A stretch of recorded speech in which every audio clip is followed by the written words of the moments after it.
Hello বন্ধুরা, তোমরা কেমন আছো? নিশ্চয়ই ভালো আছো। আমিও ভালো আছি তোমাদের আশীর্বাদে, তোমাদের ভালোবাসায়।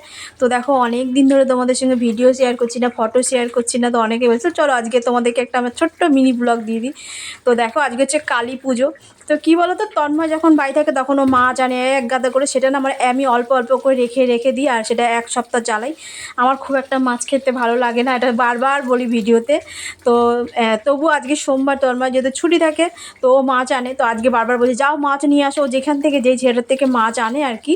তা আমি দূর আবার মাছ আনতে যাবো এত দূরে। তো আমি বাড়িতে ঢুকে গেছি, আর ভালো লাগে না। বলছে ঠিক আছে, যেই ছেলেটা থেকে মাছ আনে তাকে বলেছে, সে দিয়ে গেছে। তার একজন ছেলে থাকে পাশে, সে দিয়ে গেছে আর কি। তো এই যে মাছের ঝোল করছি। আর দেখো, পাবদা মাছ মানে ভাজতে এত তেল ফাটে না, মানে তেল ছিটকে আসে। তো আগের একদিন ভাজ দিয়ে গিয়ে আমার পুরো গলার মধ্যে তেল ছিটকে এসে পুরো দাগ হয়ে গেছিলো।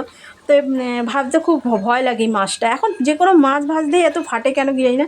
তো পার্শে মাছটা ভাজলাম, অতটা ফাটেনি। তা পাবদাটা ভাবতে গিয়ে একেবারে কি বলবো, ঢাল নিয়ে বসে গেছি, ভাজতাম না। অনেকগুলো পাবদা পাঠিয়েছে, তো রেখে দিয়েছি ধুয়ে। আর দুটো মতো মেয়ে বললো এই মাছটা খাবে, তা ওর মধ্যেই দিয়ে দেবো, সর্ষে বাটা করবো ভাবছি।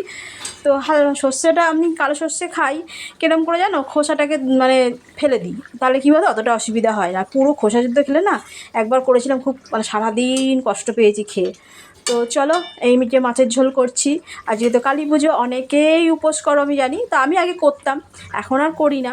2-3 বছর মতো করেছি উপোস, এখন আর করি না। ভালো লাগে উপোস টুপোস করতে, খারাপ লাগে তা না। তো চলো, কার কিরম কাটছো মানে কালী পুজোতে কমেন্ট করে জানিও। আর এই যে আমার মাছের ঝোল হয়ে গেছে, এটা কিন্তু আমার মানে কড়াইটা পুড়ে গেছে ভেবো না। এটা হচ্ছে আমার লোহার কড়াই। তো দেখো, অনেক দিন আগে কেনা ছিল, এটা বের করেছি। ভাবছি কী বলতো, এর থেকে মাছ করবো, লুচি টুচি ভাজবো, বেশ সুবিধা হয়। মাছ দিয়ে টাছ দিয়ে কী বলতো, মানে পুড়লেও অসুবিধা হয় না। তো চলো, আজকে আমাদের মেনু হচ্ছে মাছের ঝোল, ভাত, আর করবো পেঁপে সেদ্ধ। তো চলো, অনেক দিন পর তোমাদের সঙ্গে একটু গল্পও করলাম, ভিডিও দিলাম। কেমন লাগলো কমেন্ট করে জানিও।